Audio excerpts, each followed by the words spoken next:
Ruth 3:11. നീ ഉത്തമ സ്ത്രീ എന്ന് എൻ്റെ ജനമായ പട്ടണക്കാർക്കെല്ലാവർക്കും അറിയാം. രൂത്തിനെക്കുറിച്ച് ഉത്തമ സ്ത്രീ എന്നിവിടെ വായിക്കുന്നു. ഇത് ബോവസ് രൂത്തിനോട് പറഞ്ഞ വാക്കുകളാണ്. വീണ്ടും 4:15 ബേത്ലഹേമിലെ സ്ത്രീകളും ഇതേ സാക്ഷ്യം രേഖപ്പെടുത്തുന്നുണ്ട്. അപ്പോസ്തല പ്രവൃത്തികൾ 17:11 ബെരോവയിലുള്ളവർ ഉത്തമന്മാരായിരുന്നു എന്ന് കാണുന്നു. ദൈവവചനത്തോടുള്ള അവരുടെ മനോഭാവമാണ് അവരെ ഉത്തമരാക്കിയത്. യെശയ്യാവ് 32:8 ഉത്തമൻ്റെ ചിന്തയും പ്രവർത്തനങ്ങളും ഉത്തമമായിരിക്കും എന്ന് കാണാം. രൂത്തിനെക്കുറിച്ച് ഉത്തമ സ്ത്രീ എന്ന് പ്രതിപാദിക്കാൻ കാരണമെന്താണെന്ന് നോക്കാം. അവൾ യഹോവയിൽ ആശ്രയിച്ചു. 2:12 മോവാബ്യ സ്ത്രീയായ രൂത്ത് മോവാബ്യ ദേവന്മാരെ സേവിച്ച് ജീവിച്ചു. അന്നുവരെ അവൾ സേവിച്ച ദേവന്മാരെക്കാൾ അമ്മാവിയമ്മയുടെ ദൈവം ശ്രേഷ്ഠനാണെന്ന് അവൾ മനസ്സിലാക്കുകയും ആ ദൈവത്തിൽ ആശ്രയിക്കുകയും ചെയ്തു.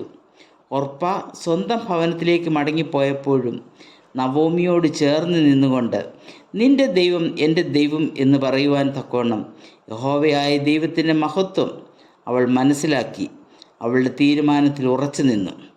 മനുഷ്യനിൽ ആശ്രയിക്കുന്നതിനേക്കാൾ യഹോവയിൽ ആശ്രയിക്കുന്നത് നല്ലത്. യെരമ്യാവ് 17:7-8 വാക്യങ്ങൾ.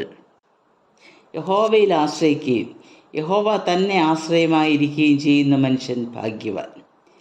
രൂത്ത് ദൈവത്തിൽ ആശ്രയിച്ച് ഉത്സാഹത്തോടുകൂടി പ്രവർത്തിച്ചു. അവൾക്ക് വ്യക്തമായ ഒരു ലക്ഷ്യമുണ്ടായിരുന്നു.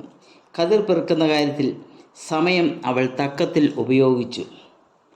നമ്മുടെ ആശ്രയം ദൈവത്തിൽ തന്നെ ആയിരിക്കട്ടെ. അമ്മാവിയമ്മയെ പൂർണ്ണമായി അനുസരിച്ച രൂത്ത് 3:5 നീ പറയുന്നതൊക്കെയും ഞാൻ ചെയ്യാം. അനുസരണം എന്നത് ദൈവം അംഗീകരിക്കുകയും വിലമതിക്കുകയും ചെയ്യുന്ന ഒരു സ്വഭാവ ഗുണമാണ്. അനുസരിക്കുന്നത് യാഗത്തേക്കാൾ നല്ലത് എന്ന് വചനം പറയുന്നു. അനുസരണത്തിൻ്റെ മാതൃക പിൻപറ്റിയ അനേകം വ്യക്തിജീവിതങ്ങളെ വചനത്തിൽ കാണാം. അവരുടെ കാൽച്ചുവടുകളെ നമുക്കും പിന്തുടരാം. അമ്മാവിയമ്മയെ സ്നേഹിച്ച രൂത്ത് 4:15 നിന്നെ സ്നേഹിക്കുന്നവളും. വ്യക്തികൾ തമ്മിലുള്ള സ്നേഹമാണ് ബന്ധങ്ങൾ സുദൃഢമാക്കുന്നത്. A house is built by hands but a home is built by hearts. നിഗളമില്ലാത്ത സ്വാർത്ഥത അന്വേഷിക്കാത്ത സ്നേഹത്തിൽ നമുക്ക് നമ്മുടെ ബന്ധങ്ങൾ കെട്ടിപ്പടുക്കാം. അവൾ വിധേയത്വമുള്ളവളായിരുന്നു. 2:3 കൊയ്ത്തുകാരുടെ പിന്നാലെ ചെന്ന് പെറുക്കി വളരെ സമചിത്തതയോടെ തൻ്റെ പ്രവൃത്തി ചെയ്തു. കരുതലുള്ളവളായിരുന്നു. താൻ തിന്നു ശേഷിപ്പിച്ചിരുന്നത് എടുത്ത് നവോമിക്ക് കൊണ്ടുവന്ന് കൊടുത്തത് അമ്മാവിയമ്മയെക്കുറിച്ചുള്ള കരുതലിൻ്റെ തെളിവാണ്. നല്ല സാക്ഷ്യം പ്രാപിച്ചവളായിരുന്നു. മോവാബ്യ സ്ത്രീയായ രൂത്തിന് ബേത്ലഹേമിലെ ജനത്തിൻ്റെ ഇടയിൽ നല്ലൊരു സാക്ഷ്യം ലഭിച്ചിരുന്നു. ആ സാക്ഷ്യമാണ് ബോവസിന് അവളിൽ താല്പര്യമുണ്ടാകുവാൻ കാരണമായത്. രൂത്തിൻ്റെ അനുസരണവും കരുതലും അമ്മാവിയമ്മയുമായുള്ള ബന്ധത്തിൻ്റെ ഹൃദ്യതയും സമൂഹം അംഗീകരിച്ചു. ആ നാടെല്ലാം അവളെക്കുറിച്ചുള്ള ശ്രുതി പ്രസിദ്ധമായി. ബോവസിൻ്റെ ചെവിയിലും അതെത്തി. അവളോടവൻ കാണിച്ച ദയ അതിൻ്റെ പ്രതിഫലനമാണ്. അതുപോലെ ദൈവവും അവളുടെ പ്രവൃത്തിയെ അംഗീകരിച്ചു.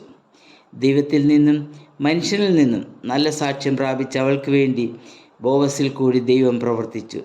രക്ഷകൻ്റെ മുൻ തലമുറക്കാരി എന്ന പേരിന് മോവാബ്യ സ്ത്രീയായ രൂത്ത് അർഹയായി. നമ്മുടെ പ്രവൃത്തികൾ സമൂഹം ശ്രദ്ധിക്കും, ദൈവം അംഗീകരിക്കും. രൂത്ത് നമുക്കൊരു മാതൃകയാണ്. നാം ഈ ലോകത്തിൽ നെയ്യുന്നതാണ് നിത്യതയിൽ ധരിക്കുവാൻ പോകുന്നത്.